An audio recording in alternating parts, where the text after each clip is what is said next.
The Wrestling Mayhem Show. Since 2006, the pioneer in pro wrestling podcasting. This show is brought to you by IndieWrestling.us and IndieWrestling.network for your independent wrestling entertainment. Slice on Broadway, supporting Pittsburgh podcasting with the perfect pepperoni pizza. Just wait, just wait, just wait, just wait, just wait. Wait for the perfect time, then attack. Don't give up what you want, take it back. Wait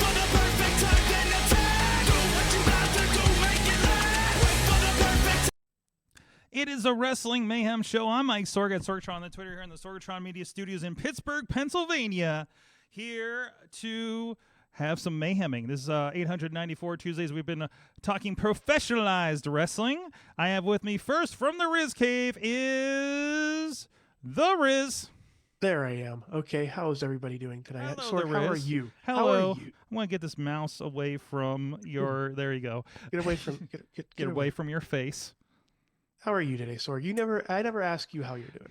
Yes, everybody asks where Sorg is, but they never ask how Sorg is. How is Sorg? Yes.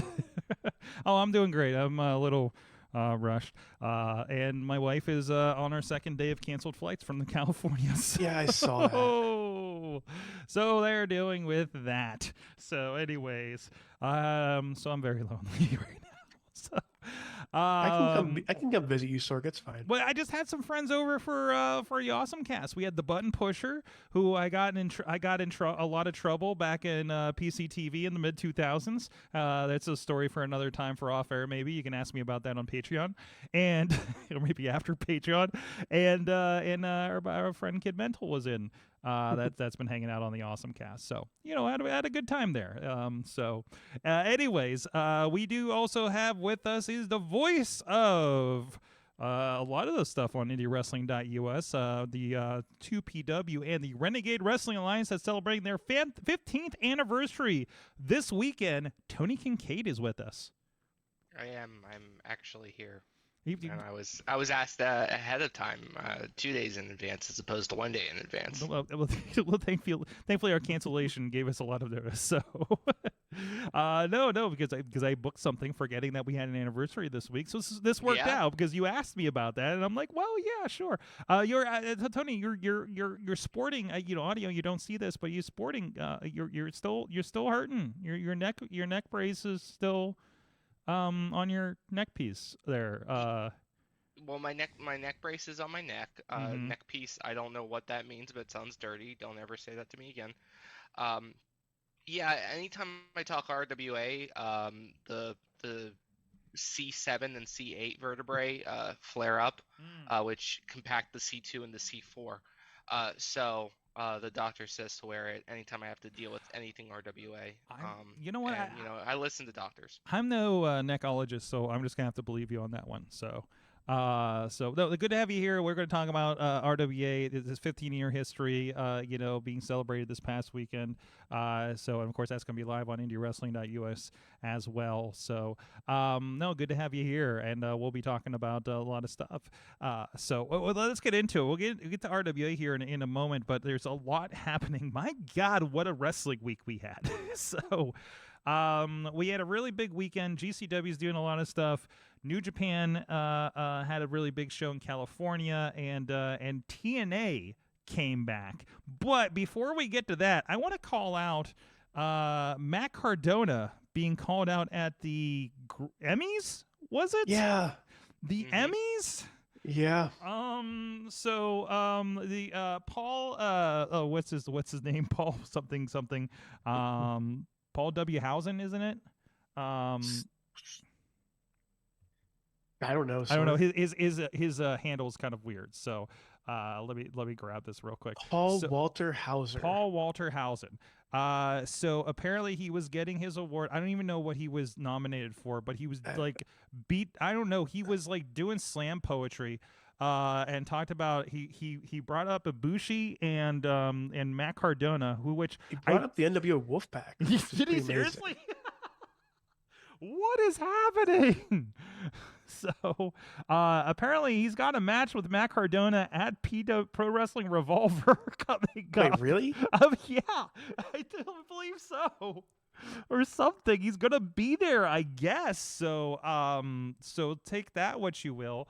So I kept seeing tweets about there's an Emmy award winner that's gonna be at such and such, and I'm like, what are we talking about? Yeah, it's gonna be Wrestling Revolver is Ready or Not, and that is he's on the poster. So March 16th in Iowa, of all places. This is apparently gonna happen. So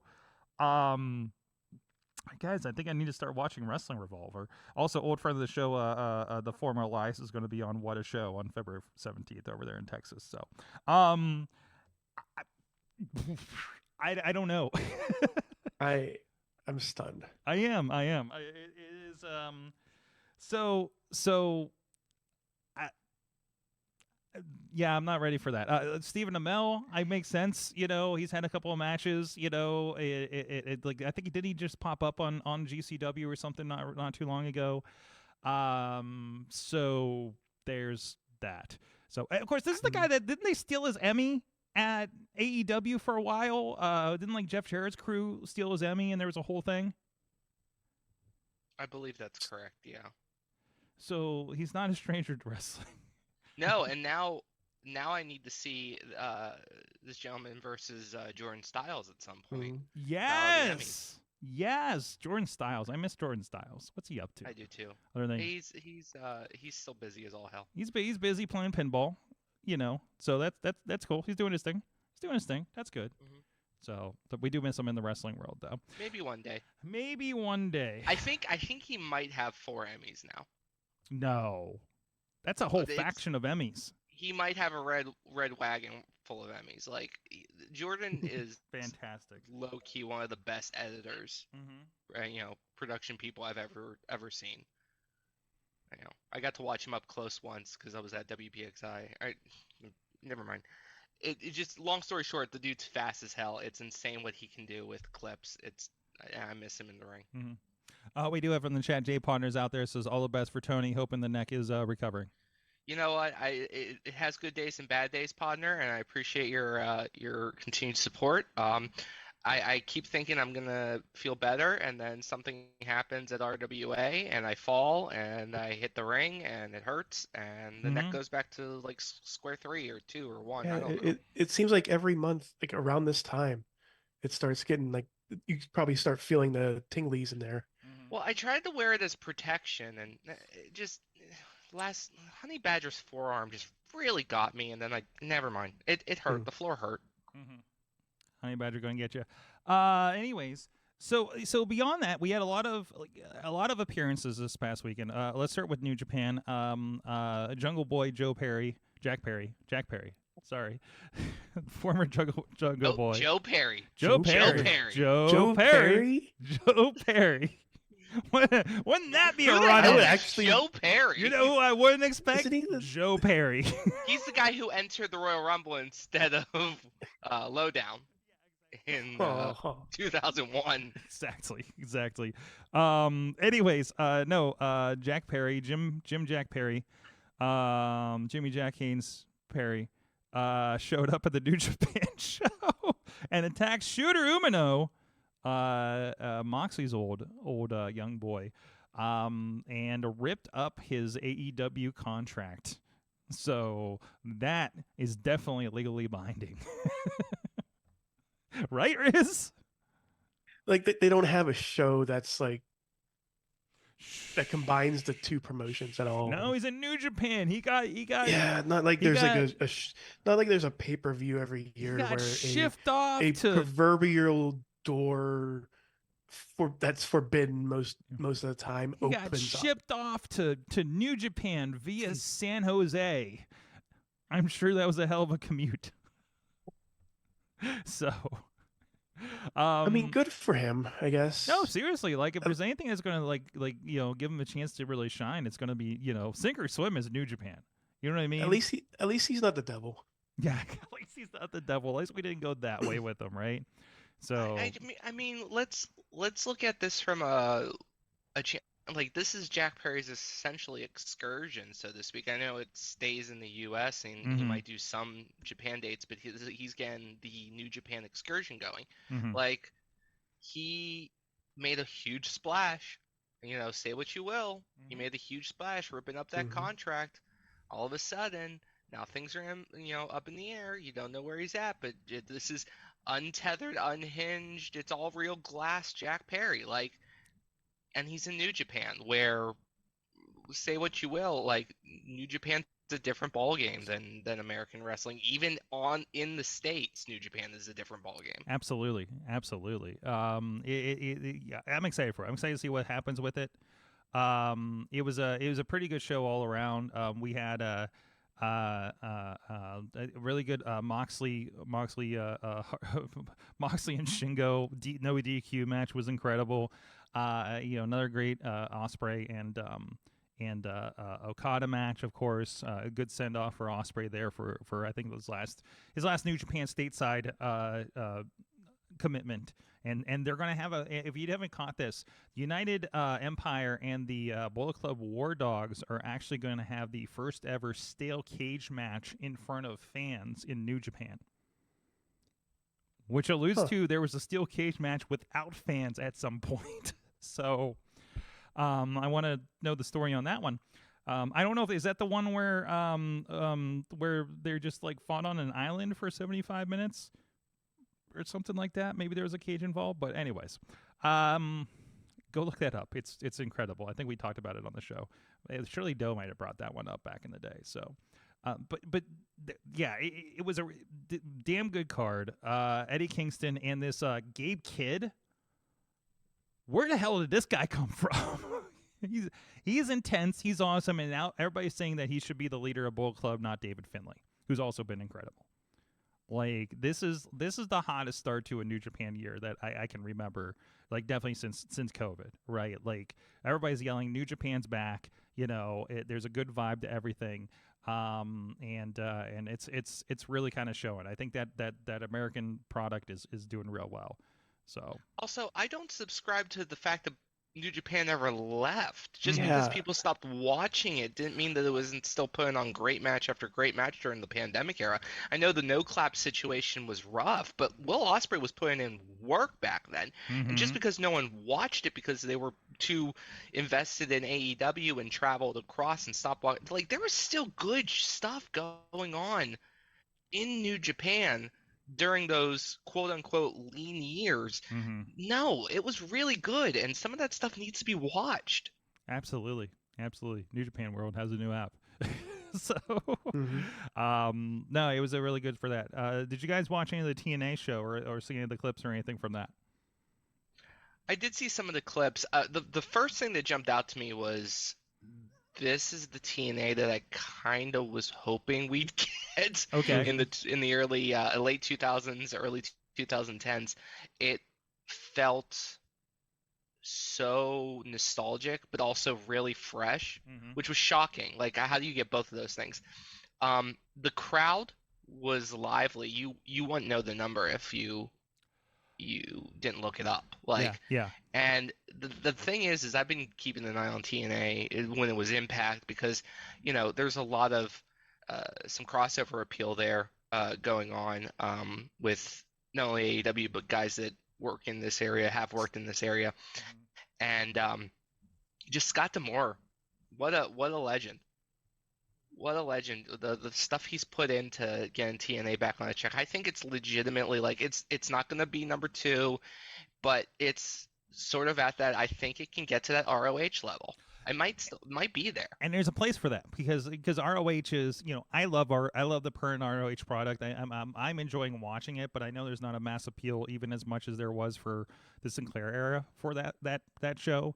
But it's AEW's NXT, like hands down. There's no question of that. It's not Ring of Honor. It's just AEW Light, right?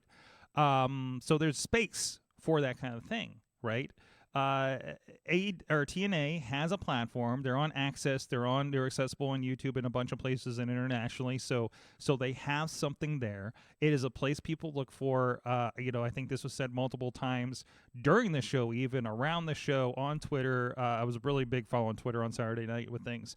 And, it was the place for women's wrestling. It's where women's wrestling has been innovating for the last decade, if not longer, right? That's where your true stars were going. And even if say, Trinity's only there for, this run and going back to WWE, well, maybe she needed that, much like in WWE, people drop down to NXT and come back, refreshed.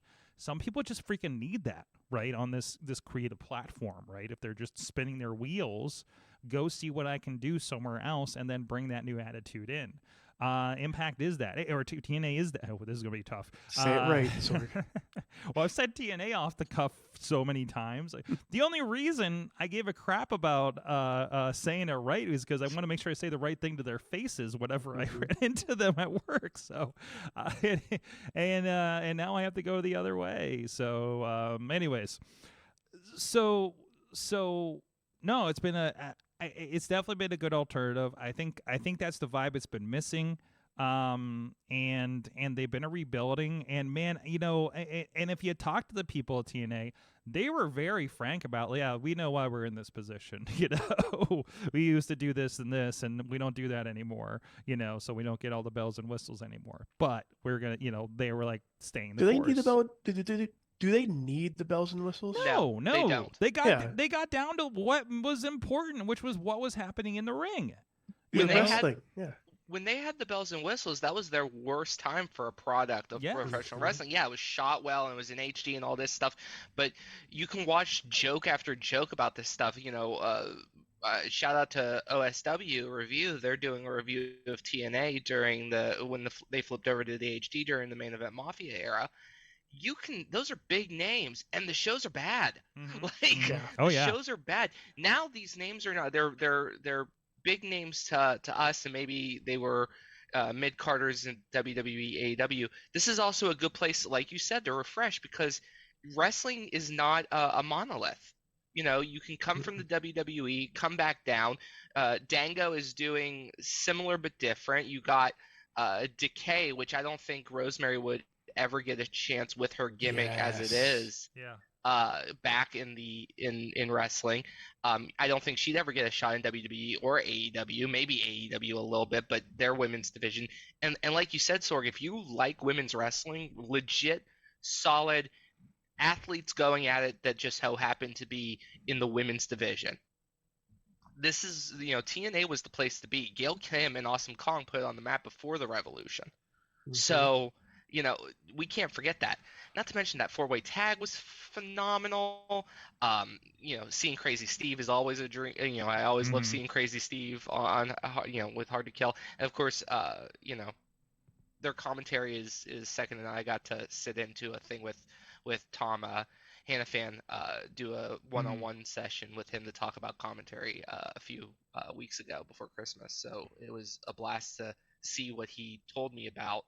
And then see it translate on the big show with Matthew as well, and just it's a good product. It's a good product. And what a cool venue! I was sitting on. We were full disclosure. Missy was there for New Japan. We were working with New Japan on their streaming, so I run back up whenever she's doing that on the back end just to make sure everything's going well. If there's any tech problems, just to be on the line. And they're doing the testing and everything, and I'm seeing like early shots of the venue, and while I'm watching the TNA pay-per-view, by the way, and I'm just like, I'm struggling to figure out who has the cooler venue tonight, because they got a nice little kind of arena in San Jose, and then TNA's at the Palms, and it's like the concert venue there, and there was a really cool, like, there were balconies and things. I think everybody's probably seen the shot of Bayley and Sasha Monet, whatever her name is now, up in the balcony. They put the commentary up in the balcony, and then next to them was the French commentators and everything. I was just like, this is like a cool, like, Hammerstein-esque vibe that's going on here, right? There's a random guy in the third row with no shirt on during the women's match. That was a peculiar sight. But it was Vegas, I guess. So and they're pretty much right on the strip. They're not in Sam's Town. Sam's Town is like way off the strip, and they got it showed. So they had I did look at, so I don't know why I was obsessed with this tonight, just because I was looking at the two shows at the same time, and I was getting the word that New Japan was a sellout. I received a text that was like, yeah, they had 6 tickets left, when we were setting up, and of course they sold out. They did about 2,100. It was about, I think, 1,500 at the Palms for TNA. Again, I think they pretty much sold out there too. So, and also I'm obsessed with WrestleTix, because on Twitter, because they do all the breakdowns of how many tickets were available, how many were sold, and things like that. It shows the setup, so you can see if they kind of cordoned off parts of things, in expectations or anything like that. So I don't want to be an attendance like nut or anything like that, but it's interesting to see on shows on this level too, because I think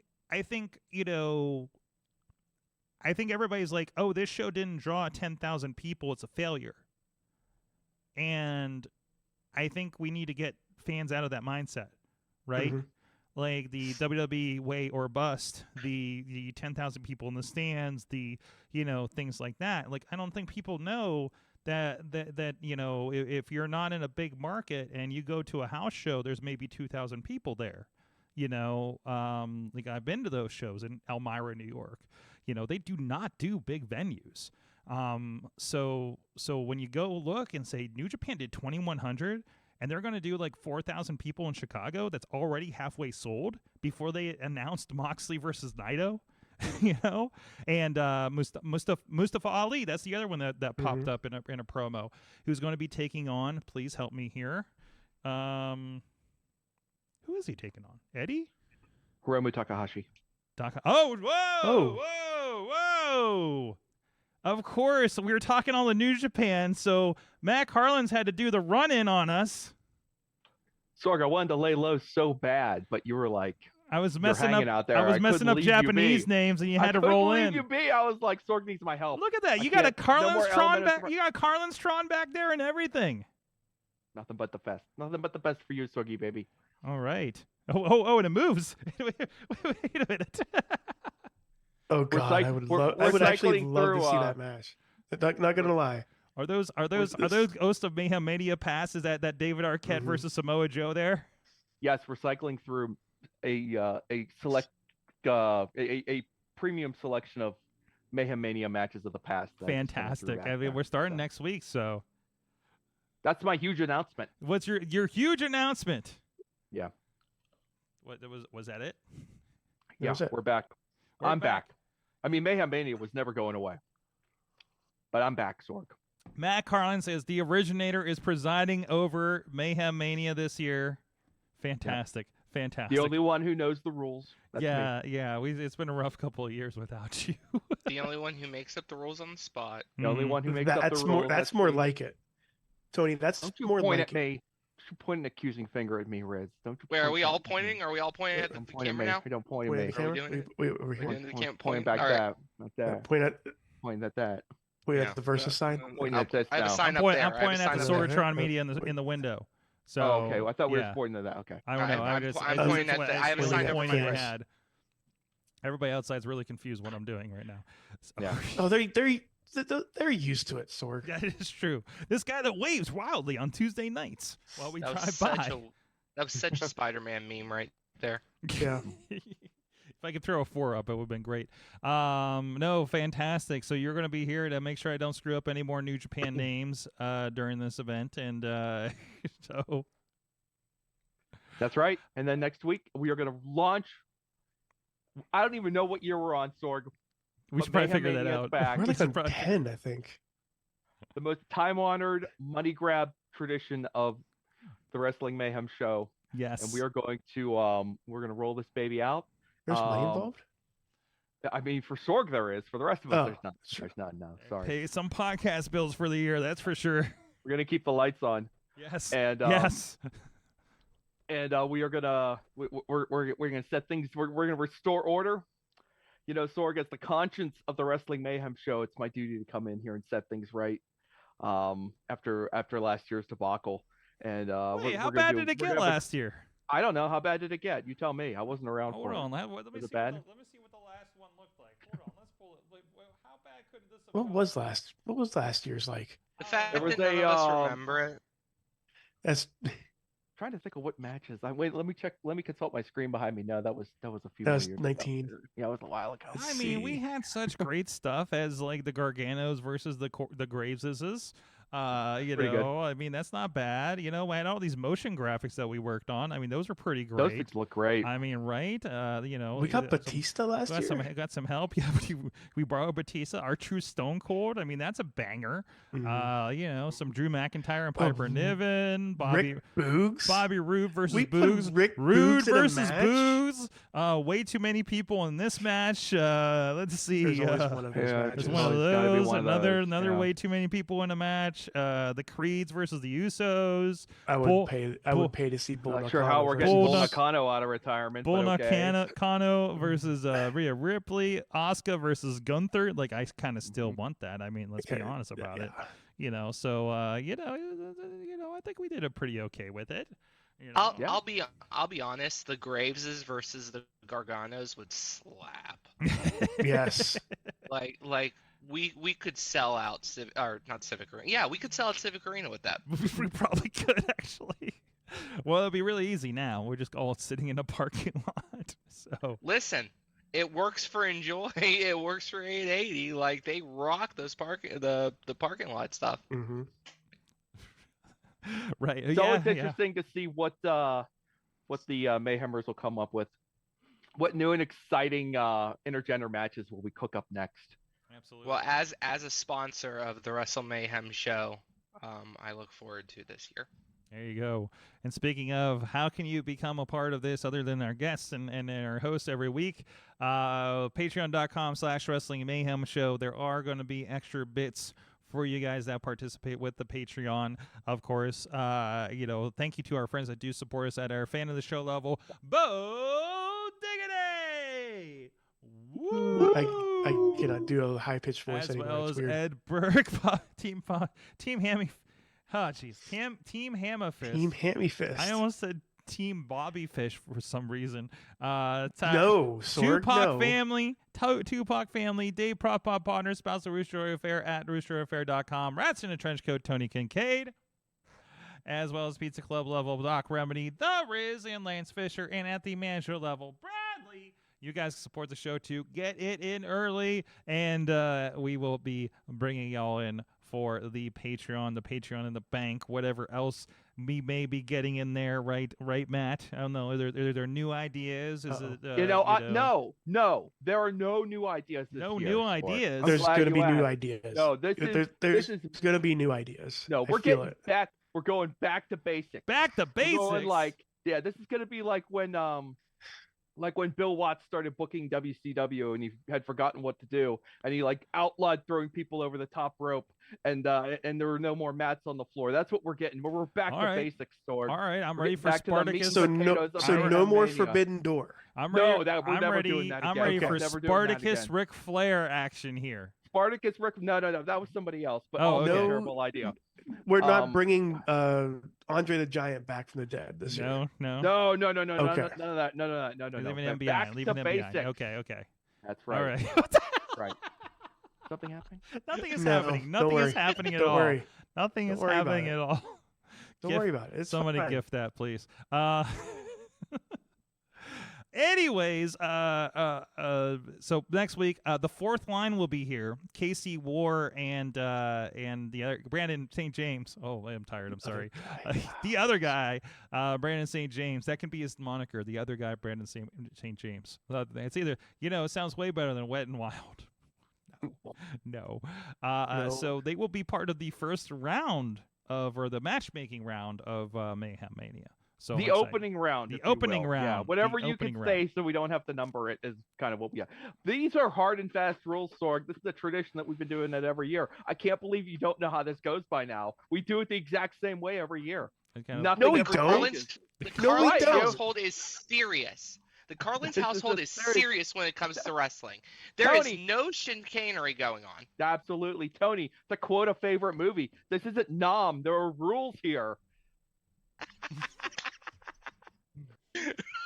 That popped me. Anyways, yes, thank you, Matt. Hard and fast. They're all written down here somewhere. I can't show you, Sorg, because that would, that would cause trouble. But I've got all the rules. They're right over here. I can't show it to you, but they're right here. Got a rule book, multiple volumes. Is it a spine notebook? Is it an iPad with all the rules loaded on it? It's multiple volumes. It looks like a Encyclopedia Britannica. We had one of those sets. It's on my shelf. Yeah. I was gonna say, is it just a bunch of paper just scattered everywher? It's Dave Meltzer's office, actually. Yeah, you're right, Ray. That's exactly what it is. Yeah, I'm actually worried about Dave Meltzer's office. So, hey, we're going to talk about. So, we're going to show a video here on the break for you guys on the video version of the show, and you can check this out over on RWA and IndieWrestling.US's social media. Note that's the show notes. I bumped that. So this video that came up. Matt Carlin's, before we get to Tony's opinion here, you worked on this video, a good 3+ minute video looking back on the spanned 15-year history of the Renegade Wrestling Alliance. The longest promotion I have, the second longest relationship I've ever been in with is with Dr. Feelbad. I was just wondering, what vibes did you have from looking and digging through, other than why I know you text me while you were editing this thing? Oh yeah, just incredible. It's incredible. So much fun digging through the vast RWA archives and reliving so much of the history, because I didn't even, I have not been around RWA as long as you have, Sorg, so I did not even know some of this stuff had happened.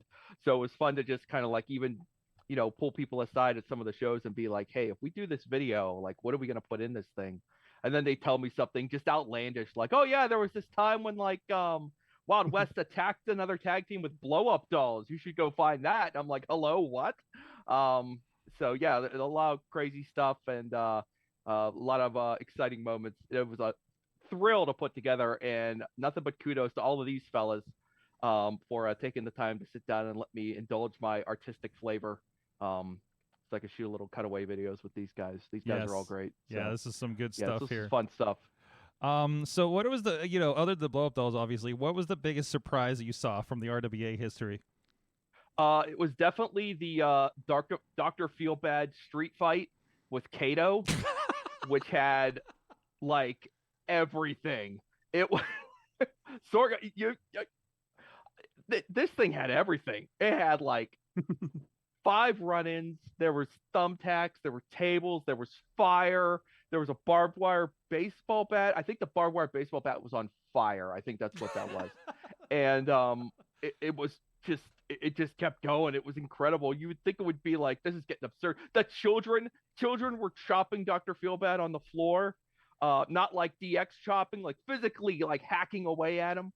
So yeah, it was that whole scene was incredible, because I was unaware that Dr. Feelbad had ever attempted to. By the way, I love the in a match. Hold on, let's roll this back, because I love the point where the Riz's introduction. There is a mother getting pow driven, followed by the unfurling of an American flag. I mean, in the hurricane. If you hear the music, it makes sense. Okay, but okay. Yeah, that is definitely a thing. So there, Jordan Grace, which I keep forgetting was like a part of this back in the day. I think there's Jonathan Gresham. Like a lot of great people were a part of this over the years. Yeah, so, Big Bill. Yeah. Yeah, like the crazy thing is that I actually went up to Dr. Feelbad himself and was kind of like, do you have any suggestions for what you want to put in, what we should include in this video? Or more specifically, I was like, Dr. Feelbad, like, who is on your no-fly list now? Every promoter has to have one. And just don't let me put anybody in here that you're going to be like, I never want to see this person's face again. Yeah. And he's like, oh, let me think about it. And he like walks away for like 5 or 10 minutes. He comes back with like 3 handwritten notebook pages, just names and things. And he's just like, here. And this is during a show. This is show day that this happened. Before the show, yeah.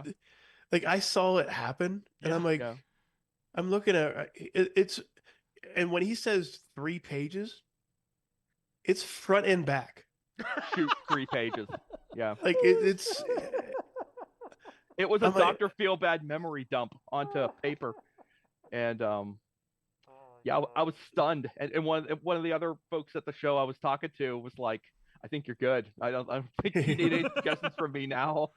I'm like, well, if you think of anything, just let me know. Yeah, absolutely. But the stuff where you see the individual shots with Feelbad and some of the wrestlers and Doc, and we shot that in a dark corner of the West Newton Gymnasium, so I was completely in everyone's business that night at that show. So I appreciate the wrestlers not appearing to be too super annoyed by my presence, as I just kind of like was going in and out all night and bugging people. So I love it. Appreciate them sharing their space with me, helping to make it possible. I think they're pretty happy. I've gotten a few compliments from them too. So appreciate all that. All the positive feedback is always good. I really enjoyed telling the story because I think RWA is a pretty special promotion, and I've grown very attached to it from going to shows almost every month now. So absolutely, it's a lot of fun to do this. Nobody's as excited to go to the promotion they're assigned to as Matt and the I love when and this is like, you guys are behind the scenes, you have the production meeting and everything, but there's little things you don't get told, the little things that are going to happen in matches. And I love when they hook Matt and he's on the headset. It's like, is he going to do it? Is he going to do it? Is he going to turn on him? Is Johnny Norris going to turn on Patrick Hayes? Is this the night where it happens?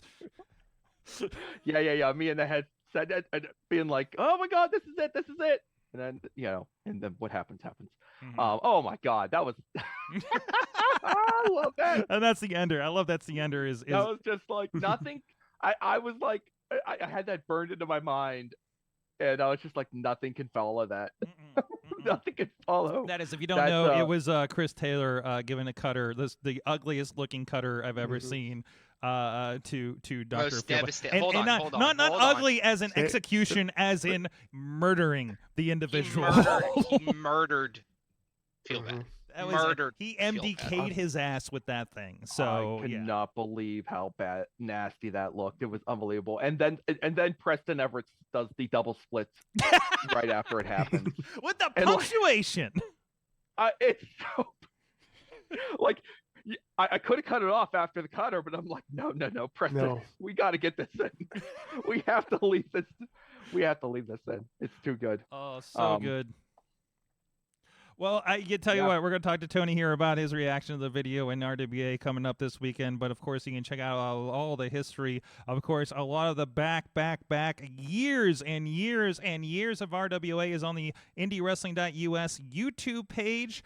And you can also check out over, we do have the more recent stuff on the network and things like that. So you can go check all that, including the 15th anniversary Uprising, I think is this month's show, is going to be live on the network. Gangrel is going to be there. I think he's taking on Chris Taylor, and there's going to be all kinds of crazy stuff happen. You're not going to want to miss this.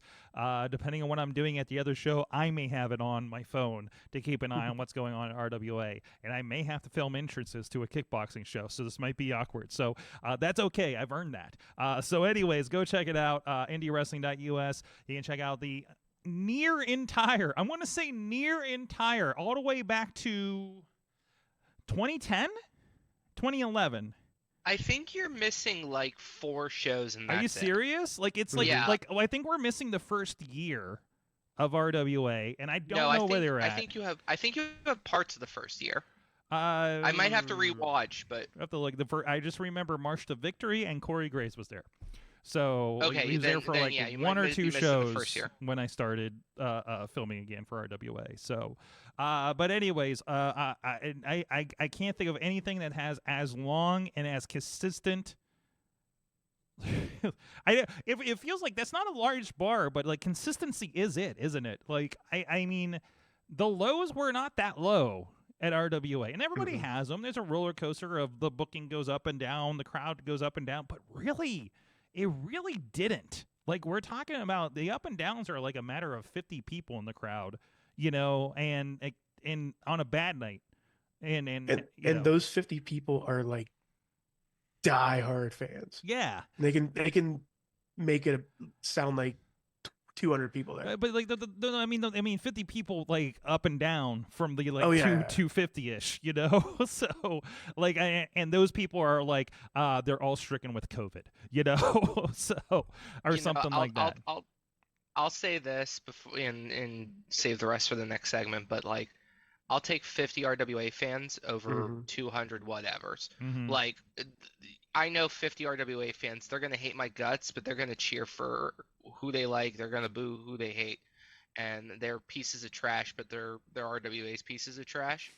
And there is no better crowd if you want to watch a wrestling show that is equal parts unhinged and artistic.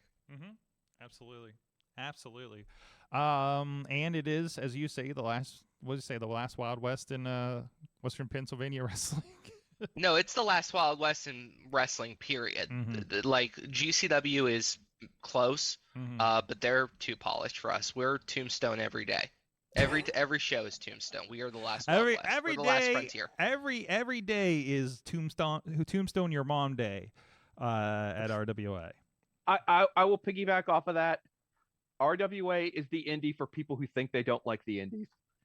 That it will turn you, it will grab you immediately. It is what you're looking for. It is a little pinch of Southern wrestling mixed with some other things. So it's something special. So Tony, you've been a part of RWA for how long now? God. 18 November 2018, I think, was my first show. So, doing the math, I'm 6 of the 15 years. You've been there for about 50% of at least what we've captured. At least what you have. Yeah, and I was in that Matt's video once. That's right. I mean, it's only since about last year that I stopped thinking of you as the new guy. So, you know. Well, there goes your Patreon subscription. So go F yourself.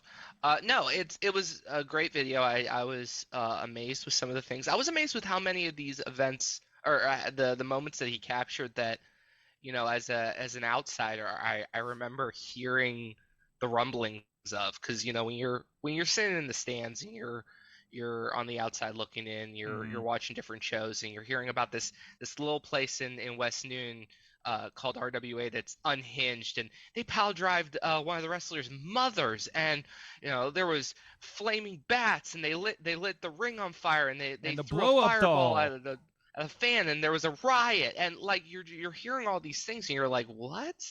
And now I work for the company, and I'm like, no, I get it. Yeah, no, that's right. You're like, why is everybody else so tame? Yeah, no, this is, tame's the wrong word. I would say that RWA has an air of, we will always be that company that wants to look at the other companies that look down at us, look up at them, flip them off like a 6-year-old kid, flip them off to the face and say, good luck this month. And we're always going to be that way. And the other company can come to us and be like, hey, we did, 350 people and we brought in this name, and we're going to be like, okay, we had this match and the fans lost their shit, so go F yourself, and we fuck still you. and still had the 200 feet of people you have every month, no matter who's booked. Right. It was icy and 19 degrees and we had 250 people. Like, yeah, fuck you, good luck next month. Like, I mean, there is an era fuck you with it when it comes to RWA. And it really is, and that's right from the start of it too. Yeah.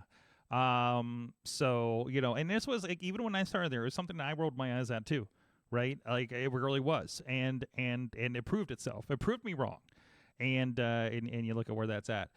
So I don't think this is coming from someone who just like recently was allowed into the clubhouse, so to speak.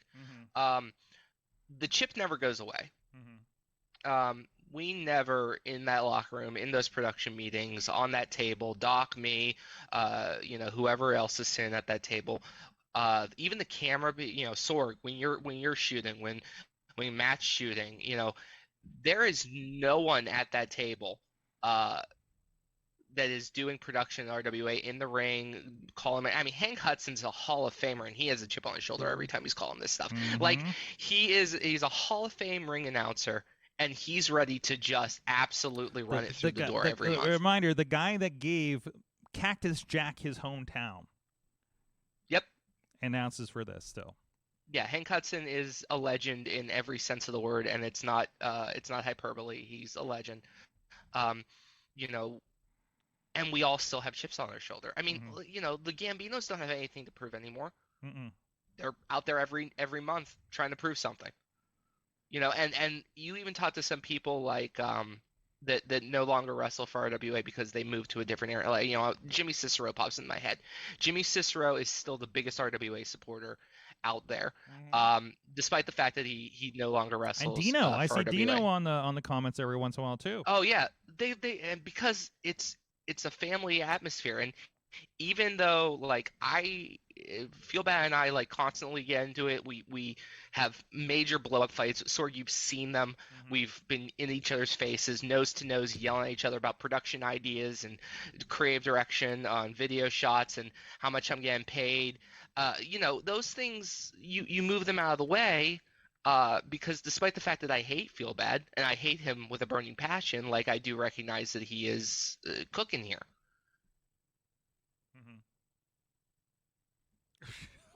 What is happening in the Slack? I'm so sorry. We'll get to that later. Yeah, no, absolutely. And it's, I mean, yeah, but it definitely Feel Bad's a guy.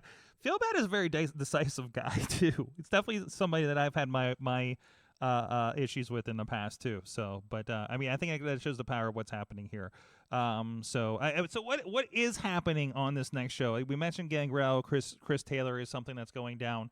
What is popping up on this show here that we can talk about?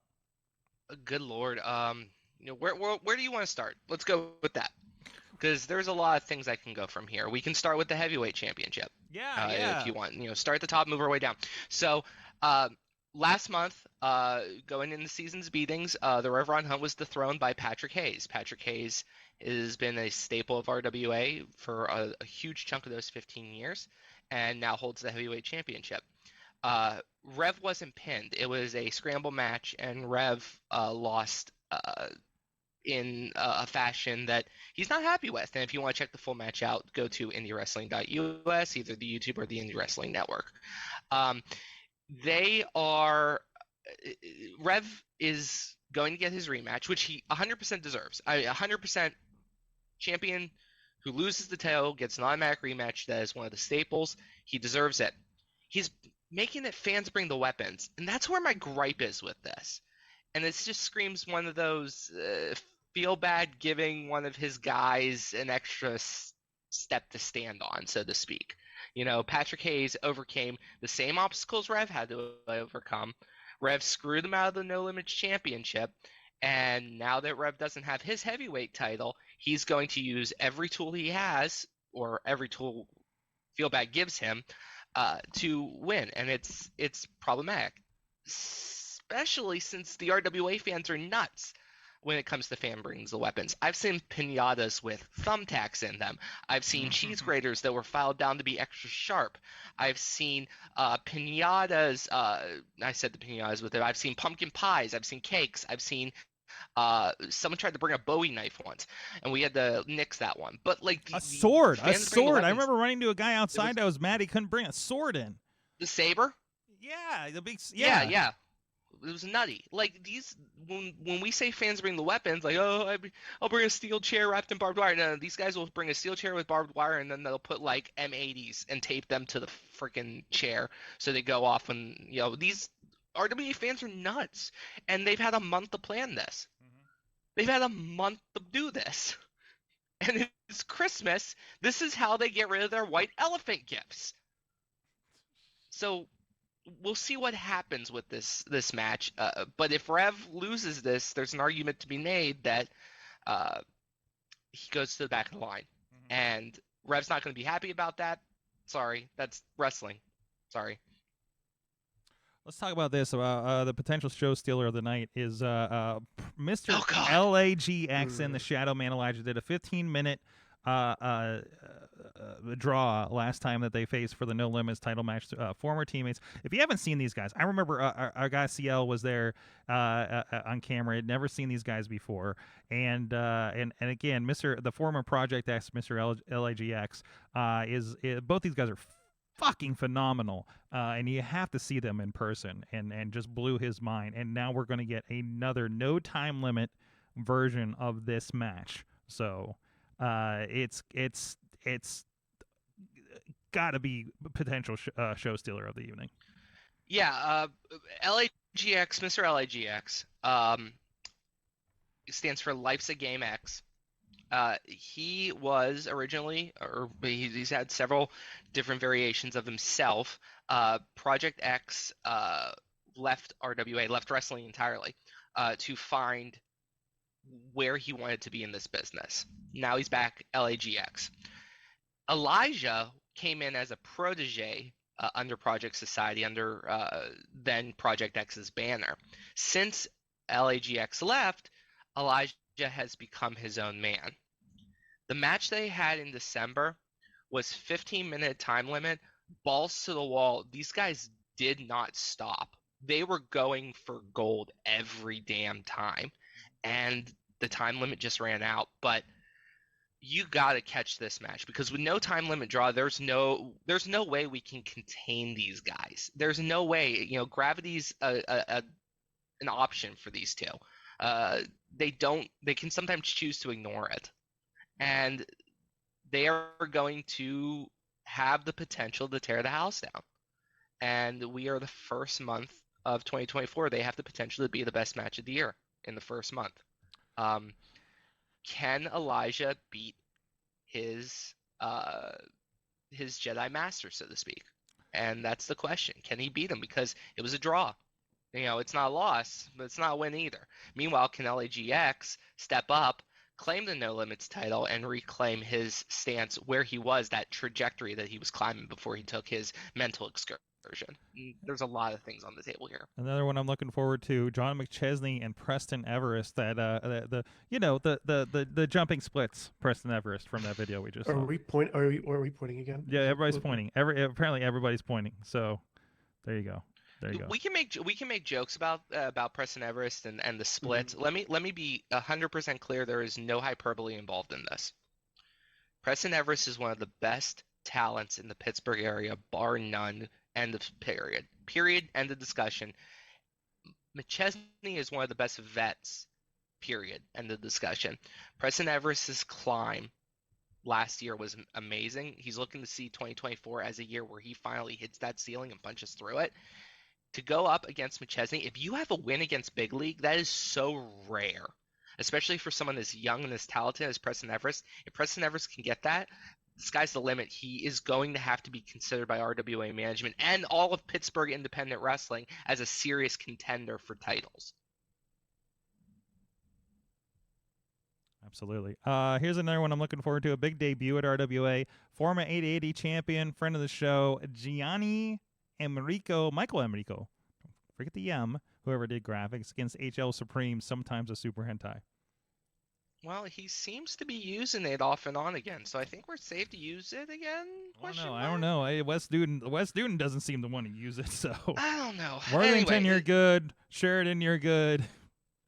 We'll say HL Supreme for safety's sake. Okay. But I got to go down to 880 over the holiday season to see Gianni in all his glory, and I was impressed. I went down, paid a ticket. Sorg, you saw me. I paid a ticket. Yes, I did. To go see that show, to see Gianni. I also got rung in to call a match, but that's neither here nor there. The point was to see this guy that was coming to RWA in 2024. His hype lives up to it. Now, all that being said, HL Supreme is HL Supreme. 20-plus year veteran of the business. He's wrestled a who's who. This man is one of the greatest cruiserweights this area has ever seen, maybe one of the greatest cruiserweights ever to exist in this area. And I just can't – it's a huge opportunity for Gianni to really get that first, signature win under his belt in beating a 20-plus year veteran. Mm-hmm. And that's a huge mountain to climb. But HL Supreme, he's a beast. So speaking of veterans, the Gambinos and Warhorse for the RWA Tag Team title. Yeah, Warhorse is the champions in this one, and Gambinos are furious about it. And you look over there, you got MED, you got Paul Atlas flacking them as the Gambino family. Warhorse is gosh, I'll ask Aaron in the chat. There's some people who actually consider Warhorse underdogs, despite the fact that they have really had the Gambinos number in matchups. Mm-hmm. I don't think you should be overlooking Warhorse in this situation. I really don't. The Gambinos are tough, obviously. They've wrestled everywhere. Japan, they've wrestled multiple up and down this country, and they have held multiple tag titles. They are the best in Pittsburgh winners for a reason. And I think And I think you are. I believe we do have another women's match coming up as well. There's some discussion still going on. I don't think we've made it official yet. We are, my client Katie Bright is the #1 contender for the women's champion. And I see Jessie Bell is on the poster. Jessie Bell is on the poster. There's some discussion about financial compensation going on right now. I will say that if this match does happen Saturday, Katie Bright won when they faced off in November. The ref made an erroneous call to overturn it. Jessie Bell had to be helped to the back. History will repeat itself in January, and we will, no refutes, Katie Bright will be the RWA Women's Champion. And she should be the Women's Champion, but Feel Bad's phonies decided to do some jack-off shit. So, you know what? We'll do it again. Now, I have full faith in Katie Bright, and I know the RWA fans, because I hear them, they're terrified of her because they know she's good. Mm-hmm. And, of course, I mentioned Gangrel and Chris Taylor, I believe, is happening. Okay, I have to vent about this for a second. Ever since – so Chris Taylor has been a staple about from RWA since its inception, practically. The man has been the name, one of 3 names that you relate to RWA. Of course, the other 2 being Ryan Edmonds and Ryan Mitchell, all collectively known as The Circle. Those 3 names are etched on the spine of the history book of RWA. Do you know how many times Chris Taylor had the heavyweight, had an opportunity to win the heavyweight championship? 7. 7. 7. They were all within a 2-year span, and then he won it once. They did not, and by they I mean Dr. Feelbad, did not give him his opportunities because in my mind, and in Chris Taylor's mind, I believe, he was treated as a quote-unquote good soldier. He alludes to it. Chris Taylor alludes to it in a promo he released a couple days, I think a day or so back. He finally gets a marquee matchup against Gangrel, one of his childhood heroes. And Feelbad's bringing Gangrel in as a hit job.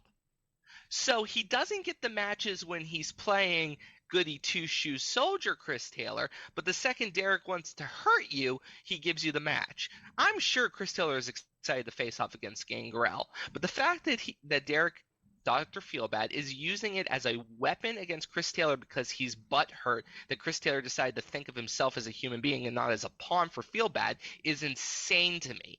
Insane. And it's wrong and it's disgusting, and we're going to support it because we're stupid at RWA, apparently. Well, you can check out all the stupid RWA at IndieWrestling.us this weekend if you're not able to get into West Newton, or maybe you're scared to go to West Newton. Some people are scared to go to West Newton, Tony. I don't blame them. Look at my neck. That's true, too. Matt, is Matt still on the line?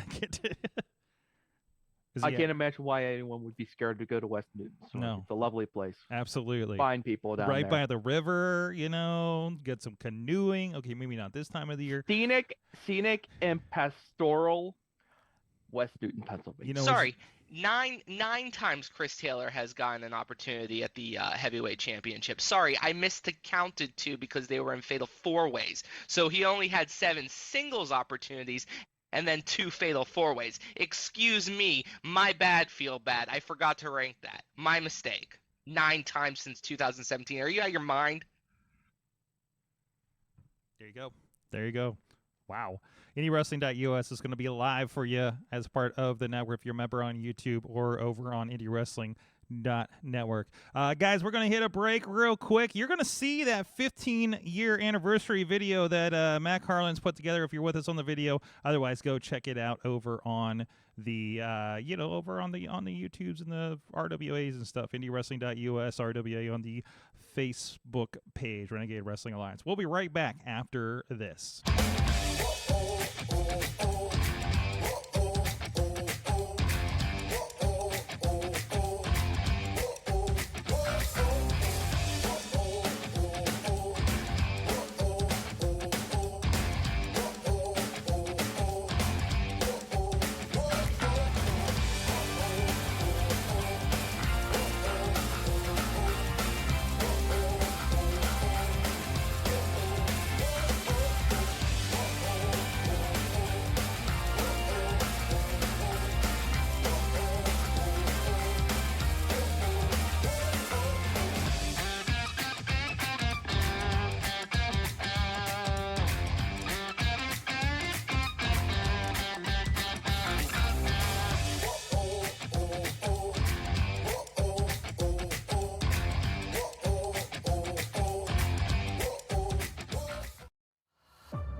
We're going to prove to the world that Renegade Wrestling Alliance is the greatest movement in independent wrestling.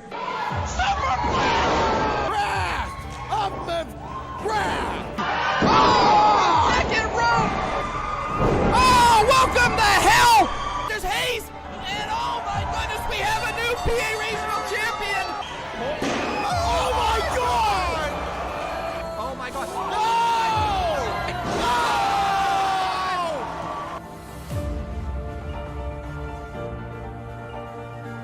I don't know what happened in there, but Nick Taylor has come out of the toilet soaking wet.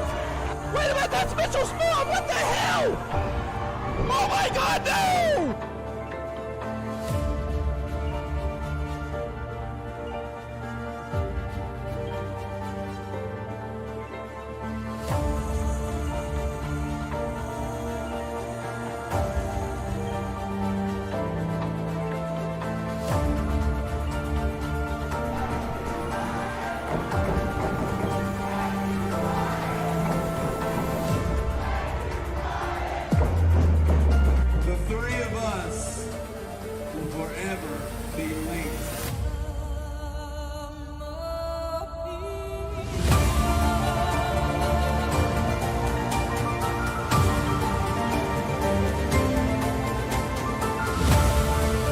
Comes the man of tomorrow, coming in hot as Super Alba! Unbelievable maneuver! Look at Chris Taylor, going again, looking like the new RWA Jesus. Oh my God, look at the right! Oh my God, it's RW! Can you believe what we are seeing right now? The circle is back! The original circle!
There we go. We are back. It is the Wrestling Mayhem show. We are back. The Riz is here. I'm still here. Proper pronunciation of New Japan names. Matt Carlins is still hanging out with us. Hello, my friends. And, of course, Tony Kincaid of Renegade Wrestling Alliance having the show this weekend, which we've, I hope, sold you on here. If I didn't sell you on it, you're, what are you doing? Yes, yes. If he didn't sell you on it, fuck you. By the way, Top Rope Tabletop. Let's mention this real quick before we get back into general wrestling news. You guys had a show this past week, and it was if I do say so myself, the best looking show that I think that you guys have done so far. I love this thing. Can we shout out Justin Idol on this table he put together? Yeah, Holy shout out shit. to Justin Idol on creating an amazing tabletop for us to play on. This thing is stunning. It is 3 pieces, 2 sides for the players, 1 side for the DM, room for maps.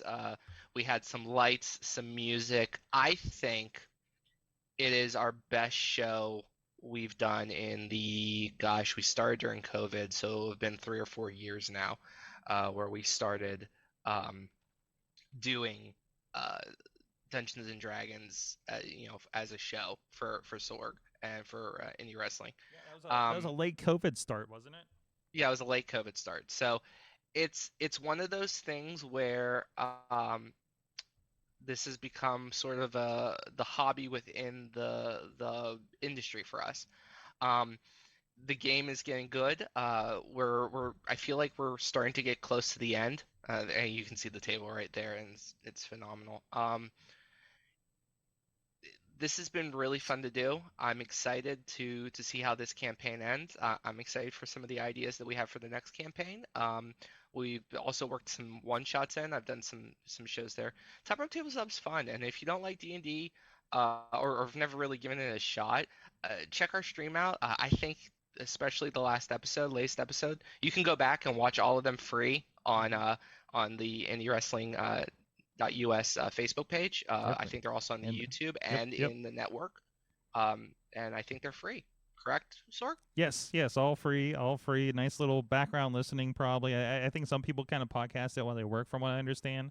So, if you like the D&D, you like Critical Role, go check that out. I think we have a lot of fun with it. And sometimes you have special guests. Like, I know Dutters has popped up on there. Riz has popped up on there as well.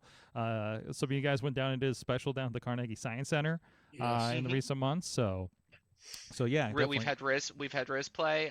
We've had Dutters. Any wrestlers? I'll put this out there right now. To any wrestlers who are watching this, and Podner, if you can clip this, put this out there. Any wrestlers want to play? Contact me. Contact Keith. Contact Idol. We will figure out a way to get you into a game in some way, shape, or form. We are looking to just have fun on a Friday night, sometimes Saturdays, sometimes Sundays. Most of the time it's Fridays. And we're just looking to have fun, do some character fun, play some stuff. If you don't know D&D, we'll help you. Tyler Klein is an encyclopedia when it comes to D&D. I'm pretty knowledgeable too. We will help you. But that's right. Come out, test it out. It's 4 hours and it's a blast. You'll love it. That's right. I think our next one's happening in February 2nd, if I'm not mistaken. 1st? Yes. So whatever that's that what Friday I have on is. my calendar. Okay. Happy Groundhog's Day. If you guys get in a time loop. So I don't know what to bring up about WWE or AEW right now. We didn't mention Nick Nemeth at TNA. Actually, TNA and New Japan in the last 2 weeks, by the way. So looks like he's wants to face off with Moose, and he's who did he get in a fight with? Oh God, David Finlay, wasn't it? Finlay, yeah. So some good moves there. I'm liking the post. Everything's popped up here in the middle of December, so everybody's making their big splash here at the beginning of the year.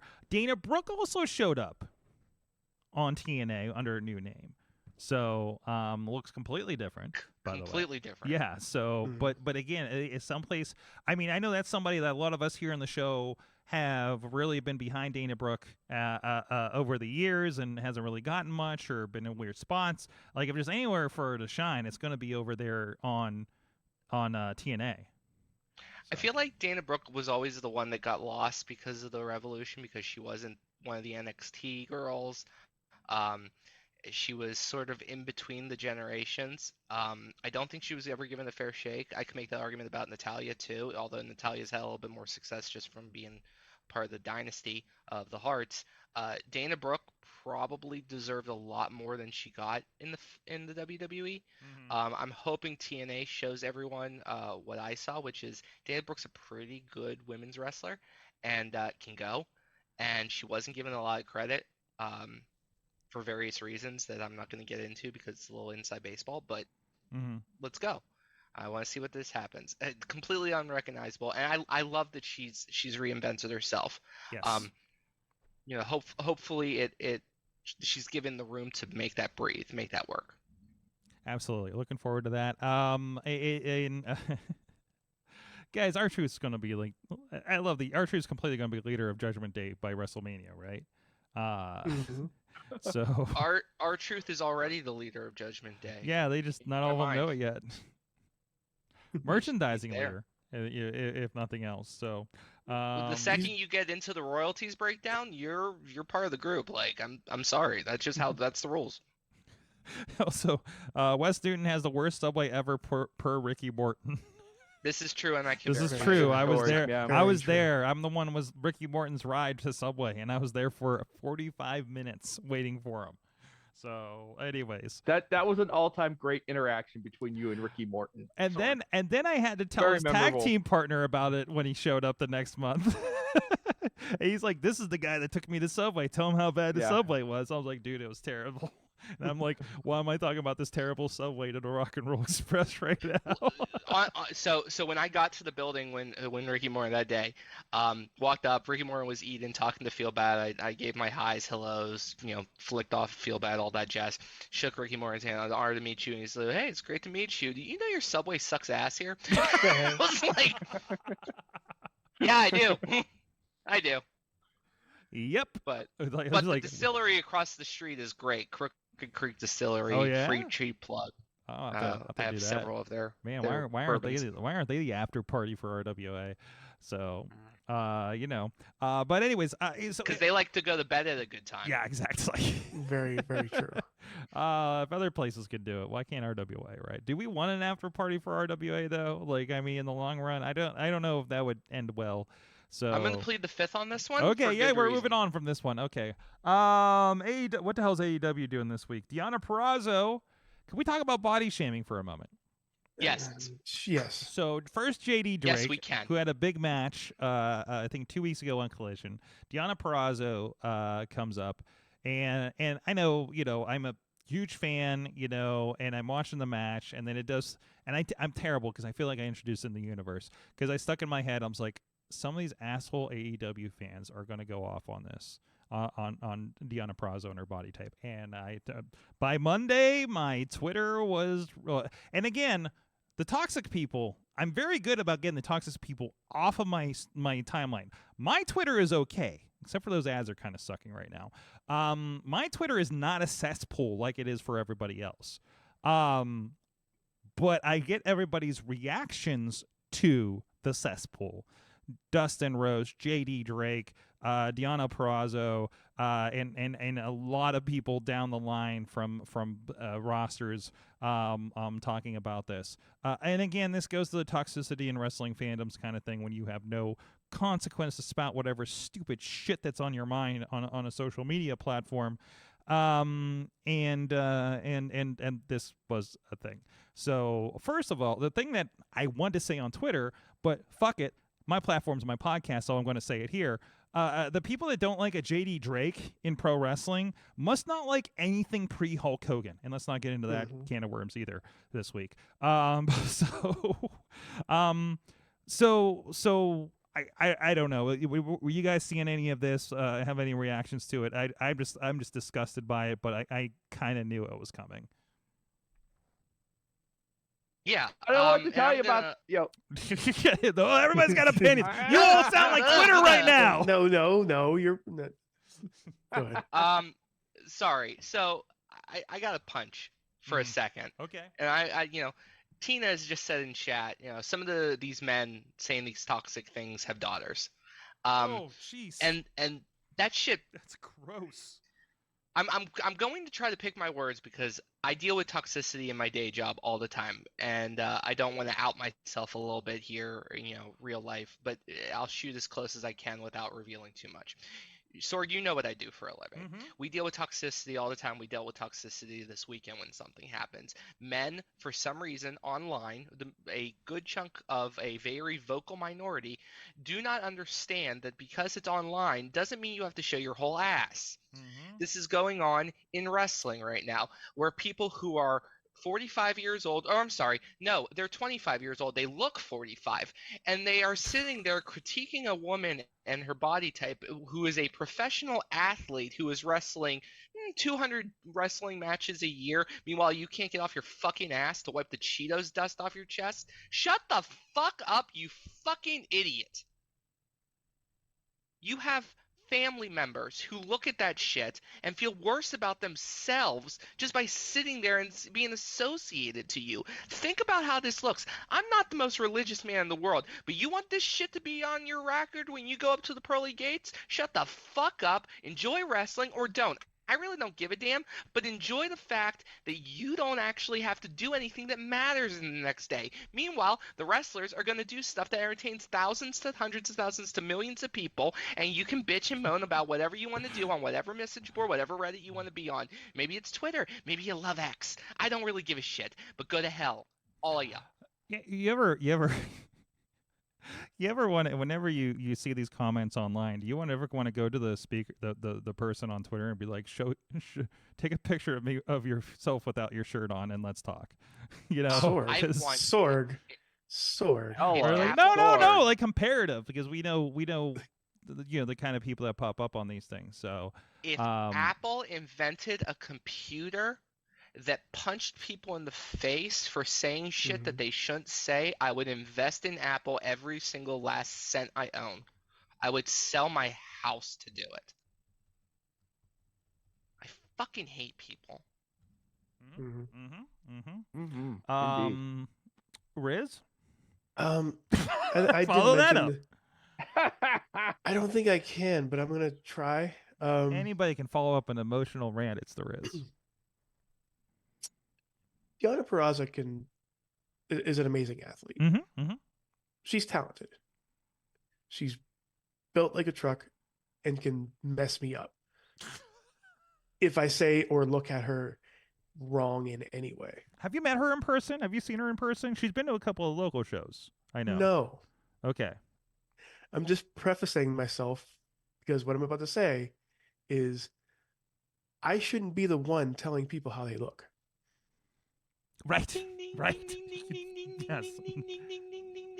Listen. not that hard. You are all beautiful Mayhemers, but we all fit that. None of us should be complaining about how somebody looks. No. Like it boggles the like. I'm very introverted in my way. I speak how I think how I want to think and all that stuff, but I don't know how people can actually type that and be like, huh, got her. Like that doesn't make it doesn't make sense. Is there negative people that want to bring others down to make themselves feel good? So and good on Deonna for proving like she responded the way that one of the ways that should have happened. She made sure to be like, hey, this is not right. I was offended. Also, I look damn good in this, so everybody else can. Is that the beach bathing suit picture that's been going around? I saw Lady Frost share that one. Yeah. No, she posted her own picture, and she posts pictures like that all the time. So, like, I think that's her Instagram. But yeah, account, you know? I shouldn't be the one talking about her body. She should be the one talking about like showing like being an athlete. We should be on here talking about her wrestling. And she's an amazing wrestler, amazing athlete, and an amazing like a talent in professional wrestling. And is on the biggest and probably the biggest stage she's been. Yes. You know, being on primetime wrestling television in the States, right? Men have to be better at this. Yes. Yep. Yes. We had this happen. I'll let Matt, but we had this happen with Jordan Grace. You know, it just popped in my head. This happened a year or so ago with Jordan Grace. People are aware that Jordan Grace can deadlift you, probably. Yeah. Like whoever's talking, she can deadlift you. Jordan had a really great comment on this, and I think also sharing that picture I just showed on video. Yes. Says people will complain whether you have 5% body fat or 30. It doesn't matter. So like it's a, you know, and that's what I do like that, because, you know, I think a lot of people grew up on in this age. It's weird to say grew up on the Divas era where all the girls looked the same and had the same body type, right? Mickey James was the outlier here, you know, and which sounds insane, right, when you look at Mickey James. So that's the quote unquote expectation that's been set by the most popular of wrestling media for the last 20 years, which they're only now getting into your Nia Jaxes and your, you know, other, you know, the variety of women in that division, right? They're all shapes and sizes. So as part of that, you know, on top of whatever the mainstream media depictions and things like that, So like, no, absolutely, it's gross. Matt, you have no daughters. No, I don't. But I hope daughters. You're treating your sons how to talk about women. I do my best, Sorg. Anytime there's an opportunity to discuss these kinds of things, we try to bring it up, and we try to be careful because I am father to 2 teenage boys now. God, both of them have crossed the threshold. Like, I'm not going to state I'm anything sending prayers. Already, this isn't. I'm not stating anything that's probably isn't already widely known. But we as men often have very different tastes when it comes to who we're attracted to. But you could survey the 4 of us right now. We could come up with 4 different interpretations of like the ideal.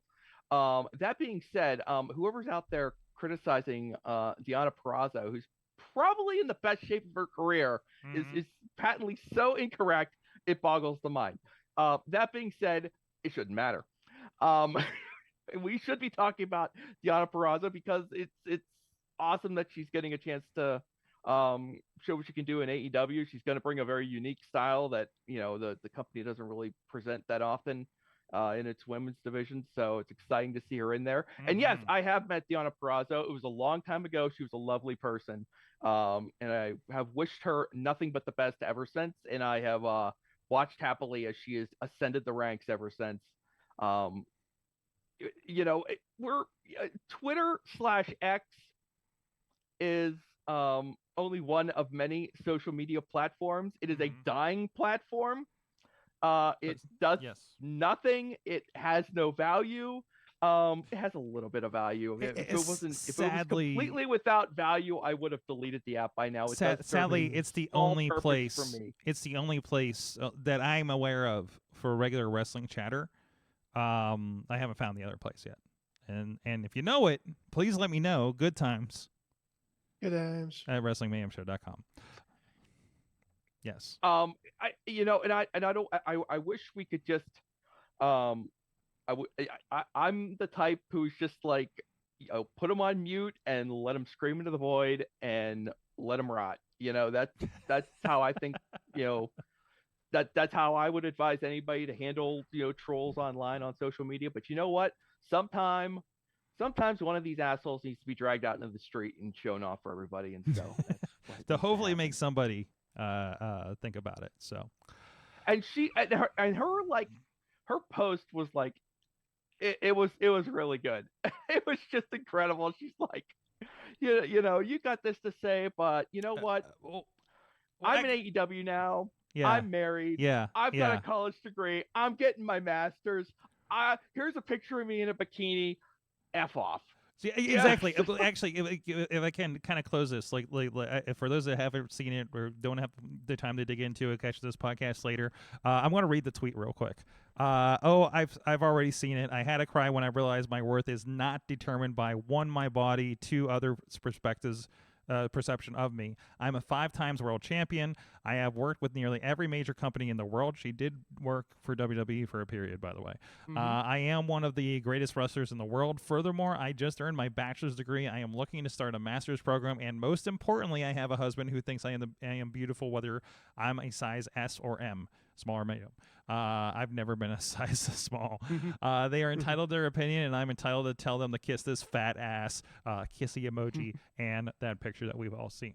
So there you go. Most poignant point there. So you know what? Like in wrestling, like we cannot have a homogenized world of pro wrestlers. You need different people. You need different people. That's how it works. Styles make fights. Right. You're not just different types of people. Yeah, you need Willow Nightingale just like you need Riho, because you need those are stories as old as time in pro wrestling. And just like we represent for gender, nationality, sexuality and things like that, like body type is another thing of representation. If you're like, man, a guy that looks like JD Drake can do this, like maybe I can, right? You know, like it is bonkers. It is wild to me to watch guys like Drake and Samoa Joe, who are bigger guys, but have the cardio to do a 20-minute, 30-minute match like crazy, right? Like that is just like, I don't know the math there to make that work. And I'm going to keep doing my core sessions and work on that. So, we shouldn't have to talk about this. Like No, absolutely, legitimately, absolutely. wrestling, it like any other sport has different body types in all divisions, in all gender and non-gender ring work here, and we know who's a good wrestler and who's a bad wrestler. I mean, we've seen, God, the 80s were filled with a bunch of people with 0% body fat and couldn't work 6 minutes. Okay, so that's not the end-all be-all. The fact that men, the men are body shamed every once in a while, but when the women get body shamed, it is so relentless that it just doesn't stop. Just anything involving women on the internet. Look at Gamergate. If you know the background behind it, it's a very, very disgusting and ruthless situation that happened over there in the gaming community. It's always that case, and it's this instilled historic male toxicity that gets us here, So hey, you know what? Either way, no matter where you're at on this, we can all I know I got a body by Slice on Broadway, New York City style, yins are made, Beachview, Carnegie, East End, North Hills, and a few other locations. Go check them out. Support our friends, sliceonbroadway.com, and thank them for supporting the Wrestling Mayhem show and the Tuesday night podcast here at Sorgatron Media Studios. Your segues for Slice on Broadway get a lot better, Sorg. Okay, I gotta get out of here somehow. So, and I just went with it. So, anyways, shit.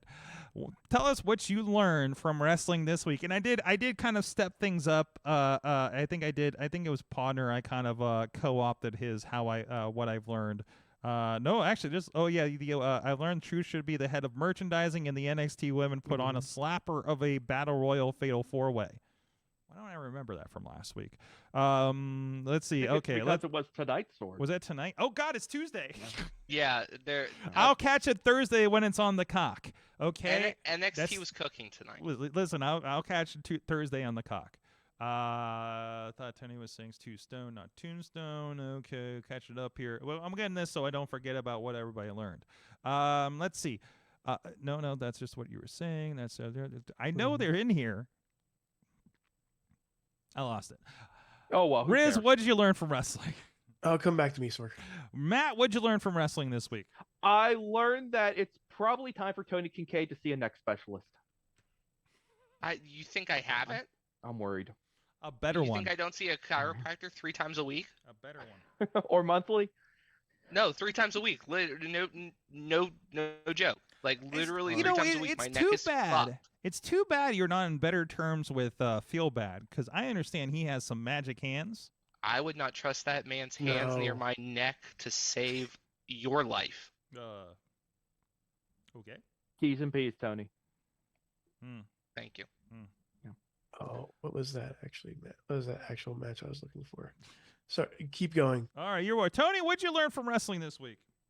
RWA is 15 years old? What? It's crazy. Yeah. It's crazy. It's nuts. It's crazy. And they survived, and thank you to me for the last 6 years being amazing. Just amazing commentary on the IndieWrestling.us our YouTube page, the network page, also here occasionally. Just amazing stuff by your voice of RWA, Tony Kincaid Doc also. But mostly me. Okay. I learned that if you're working a show with Jon Moxley, make sure you watch your stuff. I was sent this one. This is a fan cam of Moxley entering the San Jose Arena, and he's coming around. And are you ready, production people, if you're watching this on video? He's stepping up to, he found a table. No. Oh, my God, that's the soundboard for the venue. So I love you're watching this and watch the guy. Oh, he reaches for something. This, Aaron? He's reaching Aaron? for something he doesn't want him to step on. So and he's got a water right beside the soundboard, I believe, for the venue. So that was fun. So Moxley respects / disrespects his surroundings. So I thought that was kind of a fun deal there. Okay, I'm not going to be the one to tell Mox to get off the soundboard. Oh, I'm not fucking telling him either. No, fuck I'd no. like to see that he respectfully disrespects the audio clip. Yes, respectfully disrespects. He's not like he. No, I'm not going to drop names. Name names. Name names. Name names. Name the wrestlers who are making my cameramen wet. Who's on Sorg's Do Not Fly That's right. list. That's right. Jack Pollock. That's right. Derek Dillinger. How much breadth, how much distance do you want me to give Gangrel during his entrance on Saturday night? Just take it from the side. Take it from the side. 10 or 15. Take it from the side. Yeah, I want you to get up really close. There was I think CL got a spray from Gory at one of the shows recently, and it was like the first time he shot Gory. I'm like, oh yeah, I forgot to tell you he spits. Fun little, since we're talking about RWA, I'll share a fun RWA production story. During the summer months, it's very handy to have a bottle of water near ringside so you can rehydrate since you're in a 150-degree environment inside the West Newton Gymnasium. And on one occasion, I had stashed my water bottle underneath the ring, and during one of Ryan Edmonds' random rampages, he goes underneath the ring, finds my water bottle, picks up my water bottle, shakes it off at somebody, and then just chucks it across the floor and gets me wet at the same time. It was an amazing feat of just like not only eliminating my drink, but also making sure I got wet too. And he probably didn't. Do you think he knew it was my drink, Sorg? I don't think he cared. I don't know. I always think these guys Ryan never Evans don't care. think anything of me, but then I start to think maybe there is a connection there. So I'm never Matt, sure. I can tell you as someone who's known Ryan Edmonds for a few years now, he does not know who you are.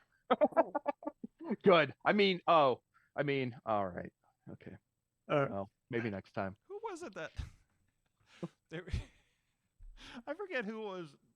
Chachi lets me know who he doesn't think knows his name sometimes. Yeah. And it's kind of fascinating. And I've had to correct him a few times. I was like, oh no, they know who you are. And he was like, yeah, but they don't know like my name. I was just like, no, but I think they wrestling know who you are. So it's like it's a different thing. Like you are a known entity here, even if they don't know your name, like don't take offense by that. So it took people at RWA like a couple years to really get down who I was, like my name. I got called Timmy a couple times. The fans knew it right away because they were like, "Fuck you, Billy Kool-Aid." Thank you, church, for that one.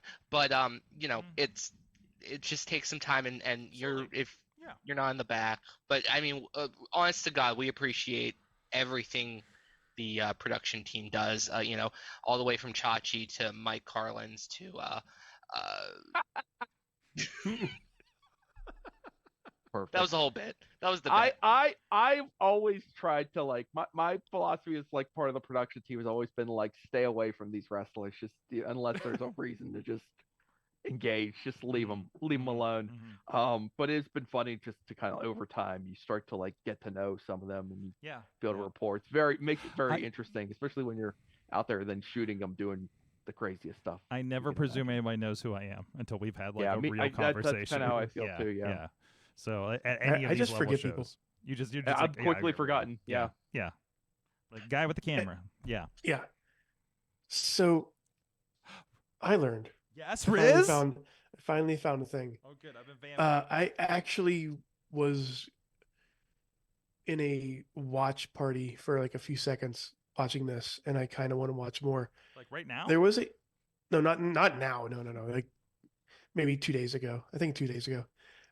It was a 6-man tag match from All Japan Pro Wrestling. Mitsuhiro Misawa, Kawada, and Kikuchi teaming up to face the team of Rick Rude, Steve Dr. Death Williams, and Terry Gordy. I want to watch this match in its entirety. I learned that match exists, and I learned that it's only 4-star ratings on WON. And I want to see how good that is. That's what I learned. There you go. All listing star ratings, please. I know. I don't like all ratings and cage match ratings. They can all suck a dick.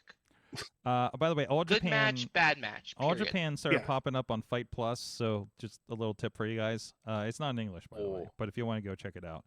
That's even.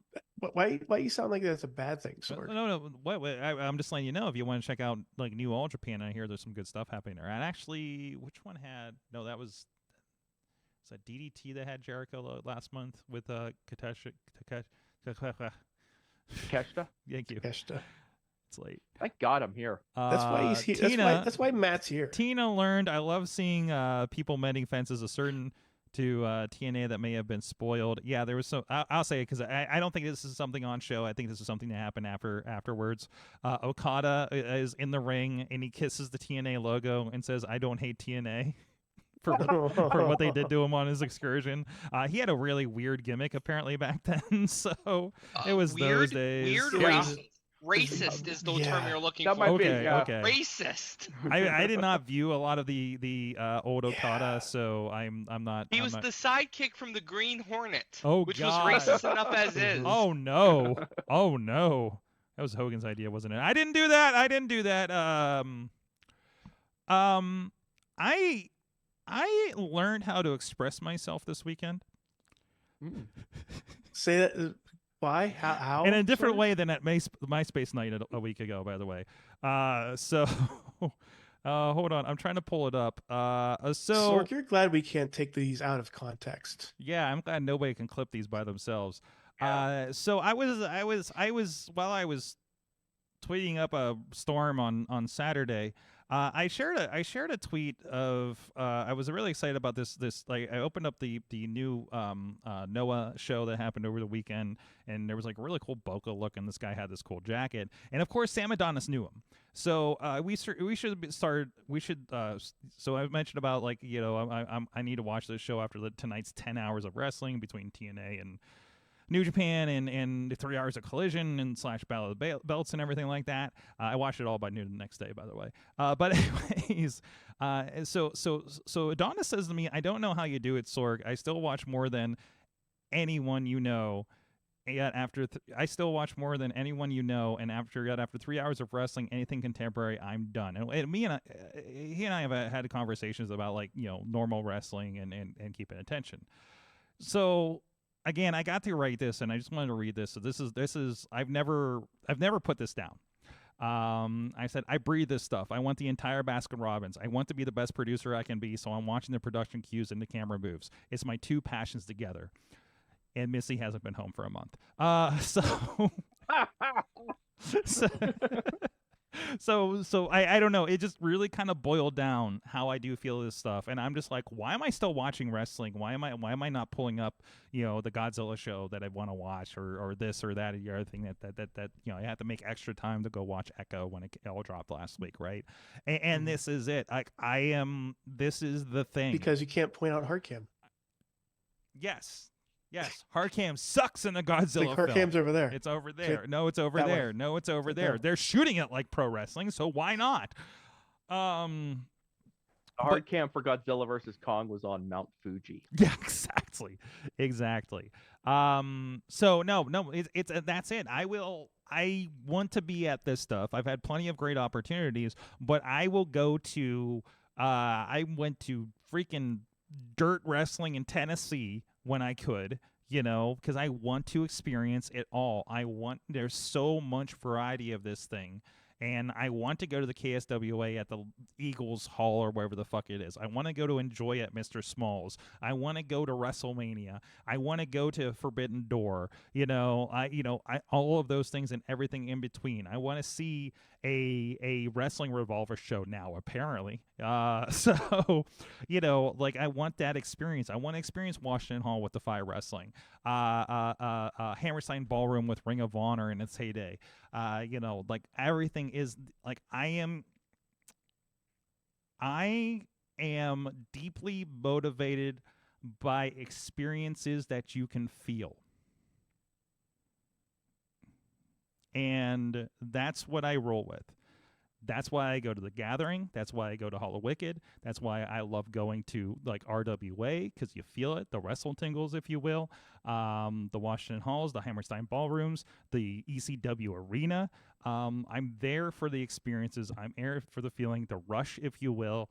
And there's nothing like, you know, a few hundred people, 50 people in some venues in different places, you know, that are all feeling a vibe. They're all into it, and you feel the energy of people. This is why I used to just walk around the mall when I'm by myself when Missy's on the road or something, because I just need to be around people and feel a vibe. Less so these days on that part, but so I avoid the mall at all possible. But that is it, and I want to experience this. I want to watch all of it. I want to know all of it as much as I possibly can, you know, because I'm entertained and informed by it for something that I want to do. So whatever that is going to be, whatever that end goal is, I don't know what the fuck that is right now, but that is what I'm here for. And that is my lifeblood right now, is that kind of stuff. And the feeling I get with you guys here every Tuesday night, Wrestling Mayhem show, 9 p.m. Eastern time, live. Thank you so much, Matt Carlins, for coming back on the show and previewing Mayhem Mania starting next week. Next week, opening round. I'll be here, keeping things in line. Bring your matches, all you idiots. Come on, let's get some good ones this year. There you go. Don't worry, mine's going to be go. First round. It's fine. The Riz is here as well. Plays Games with Dutter. Is going to play again on January 31st. That was really fun. I'm still confirming our potential guest. Playing Backyard Wrestling 2 with Andrew WK as one of the characters versus was it Sanjay Dutt or something? Versus Sanjay Dutt. Major Guns was there. This all sounds like a weird. It's a fever dream. It's a wet fever dream. Yes. But yeah. I don't know what the theme is for this next one. If we get the guest, it depends on a lot of factors. If we find the game we're looking for, and if we get the guest, we have to do what the thing we wanted to bring the guest in for. So we'll see. But if you are interested in playing NFL Blitz on Super Bowl Sunday with us, hit us up, DM us wherever, and we are working on something for that. Now, I got a question for you about that, Sorg. Is it the original NFL Blitz? Or is it the NFL Blitz where you can, like, break bones and Well, I mean, it was probably going to be the GameCube one you played last year. But, okay, I mean, we could have fun and just throw back the N64 one and just roll with it. So, it's a possibility. So just get the arcade game. We'll put quarters in there. And I'll just put a camera on it, I guess. Yeah, so. Tony Kincaid, he will be announcing, commentating, and slipping ringside, I guess, maybe potentially here this Saturday at RWA's Uprising show, 15th anniversary. Is going to be, if you can't be there in West Newton, RWALive.com for ticket information, and of course streaming on IndieWrestling.us, IndieWrestling.network. Yes, and check it out. Here's 15 years and 15 more after that, and hopefully you guys enjoy it. There you go. Or not. Fuck you. I'm at Sorgatron on the social medias. I will be at Extreme Kickboxing in Akron, Ohio this weekend. What? That's what I'm doing. That's what I got booked, man. So I'm going to be doing some tech things, helping out with the production there. I'm not running the production, but I will be running cords and plugging things in, I guess, and getting weigh-in pictures, I guess. I got a media situation going on. So I will there and be sneaking in on the RWA view during my in-between rounds, I guess.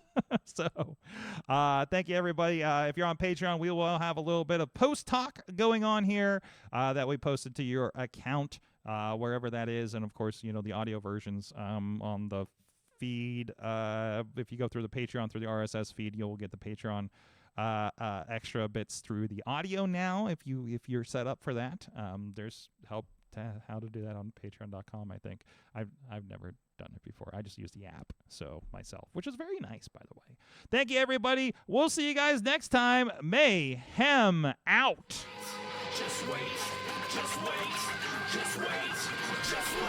Wait for the perfect time, then attack. Don't give up what you want, take it back. Wait for the perfect time, then attack. This show is a member of the Sorgatron Media Podcast Network. Find out more at sorgatronmedia.com.